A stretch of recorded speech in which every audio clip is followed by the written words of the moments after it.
महाराष्ट्र राज्य पाठ्यपुस्तक संशोधन निर्मितीनं 9वीच्या पुस्तकामध्ये बोफोर्स घोटाळा आणि इंदिरा गांधींच्या आणीबाणीबद्दल दिशाभूल करणारा मजकूर दिल्याचा आरोप करत विधान परिषदेमध्ये स्थगन प्रस्तावाची मागणी काँग्रेस आमदार संजय दत्त यांनी केली। याला उत्तर देताना शिक्षण मंत्री विनोद तावडेंनी संशोधन समितीला कळवेन असं म्हटलंय। याप्रमाणे शैक्षणिक क्षेत्रामध्ये राजकीय हस्तक्षेप नको असा टोलाही त्यांनी विरोधकांना लगावला।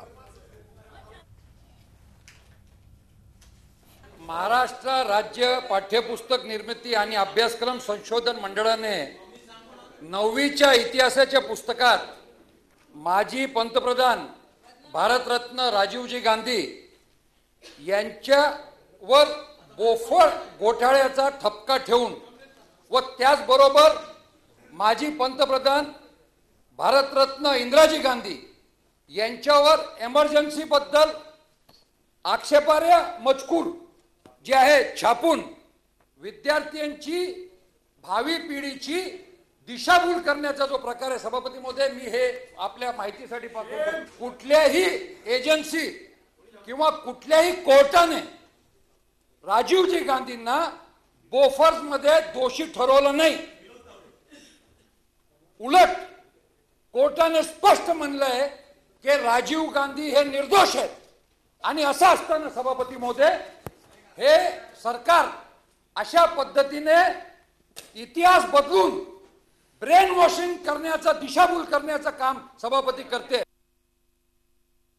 मला नेहमीच इतिहास म्हणजे तोफा, तलवारी आणि सनावळी ह्याच्या पलीकडे आत्ताच्या नवीन तरुण पिढीला या देशात घडलेले जी समाजवादी आंदोलन असतील, साम्यवादी आंदोलन असतील, बाकी आंदोलन असतील, घडामोडी असतील ह्याची माहिती देऊन यांना या मातीशी जोडलं पाहिजे।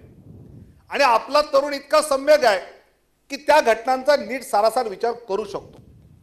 तरी पण मला असं वाटतं की सभागृहामध्ये ज्या भावना व्यक्त झालेल्या आहेत, एकतर मला शीख समाजाचं प्रतिनिधी भेटलं होतं, त्यांनी ज्या सूचना केलेल्या आहेत त्या मी अभ्यास मंडळाकडे पाठवलेल्या आहेत।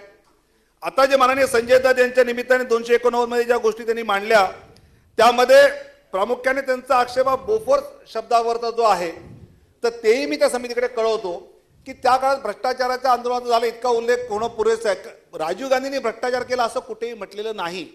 राजीव गांधी बोलून द्या राजीव गांधी भ्रष्टाचार मुक्त 2004 ला न्यायालयाने झाले, त्यामुळे 2000 पर्यंत ते आहे। त्या तरी पण आपल्या ज्या भावना आहेत त्या मी अभ्यास समितीला सभापती महोदय नक्की कळवेन। माझं म्हणणं एवढंच आहे, शैक्षणिक गोष्टी शिक्षण तज्ञांना ठरवू दिल्या पाहिजेत।